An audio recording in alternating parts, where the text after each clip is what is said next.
c'est le moment de ne rien lâcher. Si on veut retrouver notre liberté, surtout aujourd'hui, il ne faut rien lâcher. Parce que si on veut retrouver justement la vie qu'on avait avant, les enfants puissent retourner à l'école, là, on a notre carte à jouer et il faut vraiment que chacun la joue et c'est très important, je pense. Nous, en tant que soignants à domicile, c'est compliqué, c'est dur, mais on n'a pas trop à se plaindre. Et tout ce que je souhaite, c'est que les gens entendent et pensent aux soignants hospitaliers qui sont en galère. Et je pense qu'il faut vraiment penser à eux, à nos collègues qui galèrent dans les centres hospitaliers. Ce qui est compliqué aussi, c'est de voir que certaines personnes ne respectent pas le confinement. Donc, si j'ai un mot à dire, c'est vraiment rester chez vous. Voilà. Et merci. Moi, je trouve que c'est quand même une situation très angoissante parce que voilà, on a peur pour nos familles. Bon, après, le président l'a dit hier, je pense que c'est la première fois où on n'a pas de réponse, que personne n'a de réponse. On ne sait pas quand ça va s'arrêter, comment ça va se passer. Enfin, c'est l'incertitude qui est vraiment angoissante et il faut gérer tout ça. C'est pas facile. Nous, les gens nous posent des questions des fois et on se dit, on n'a pas la réponse. Malheureusement, personne n'a de réponse et c'est ça qui est. Je trouve que c'est ça qui est angoissant, quoi. Ne pas savoir quand ça va s'arrêter, quand on va pouvoir revivre normalement. Et je pense aussi, je rejoins aussi Florence par rapport au confinement. Après, je pense qu'il y a des gens qui comprennent pas que pour une personne fragile qui a déjà des pathologies, on va dire, aggravantes, ce virus, il est vraiment, vraiment grave. Et justement, maintenant, il ne faut pas être égoïste, quoi. Le confinement, c'est pour tout le monde et c'est pour rendre service à tout le monde parce qu'il y a des gens qui sont plus fragiles que d'autres et qui s'en sortiront pas sinon, quoi. On avait commencé par appliquer les mesures du confinement en rédivisant nos passages chez les gens chez qui c'était possible. Les gens qui avaient de la famille déjà, qui pouvaient prendre les relais pour certains soins, comme donner les traitements, les choses comme ça.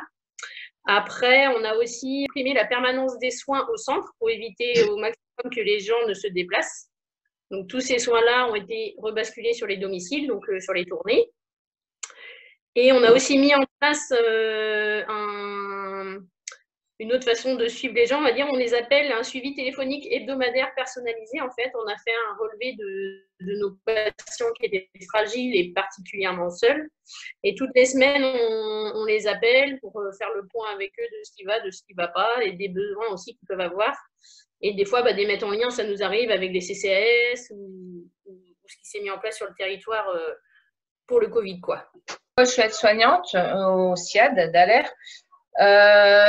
Donc, c'est un peu le même principe que les infirmières. Donc, on a fait un relais avec les familles et les partenaires aussi pour limiter les passages. On a un service pour les patients qui sont en suspicion ou qui ont le Covid-19.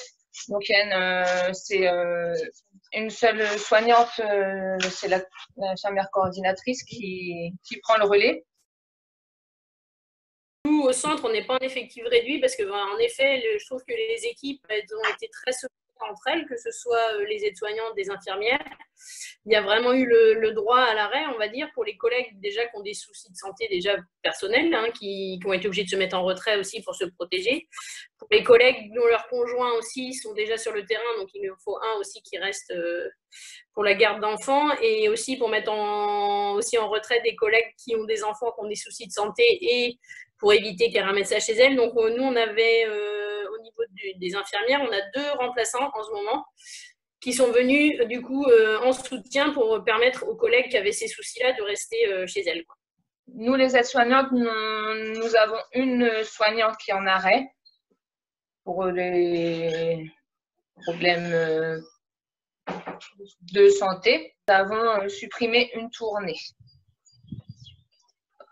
au vu des patients qui ont été pris par la famille et par les aides à domicile.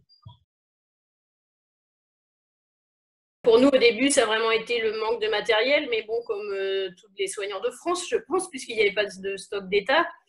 Après, nous, ce qui nous a permis de tenir, c'est qu'on avait gardé tout le stock qui nous avait été livré pour H1N1.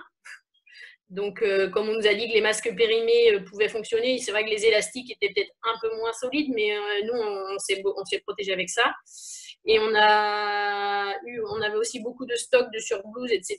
On avait aussi anticipé toutes les commandes de solutions hydroalcooliques en début d'année, parce que voyant un peu l'ampleur que ça prenait. Et on a eu beaucoup de dons aussi des entreprises locales, des municipalités, même des particuliers qui nous ont amené des masques qu'ils ont cousus, des surchaussures. Enfin, chacun vraiment a mis, chacun a mis un petit peu de ce qu'il avait, que ce soit les entreprises, les particuliers, tout le monde a été solidaire. Et aujourd'hui, ça y est, on a accès au stock d'État, donc maintenant on est bien équipé. On a les entreprises qui nous ont fourni aussi des lunettes de protection et des visières de protection. On a maintenant des masques qui nous sont livrés. Enfin, vraiment, je trouve qu'aujourd'hui, on est dans des bonnes conditions de travail et de protection.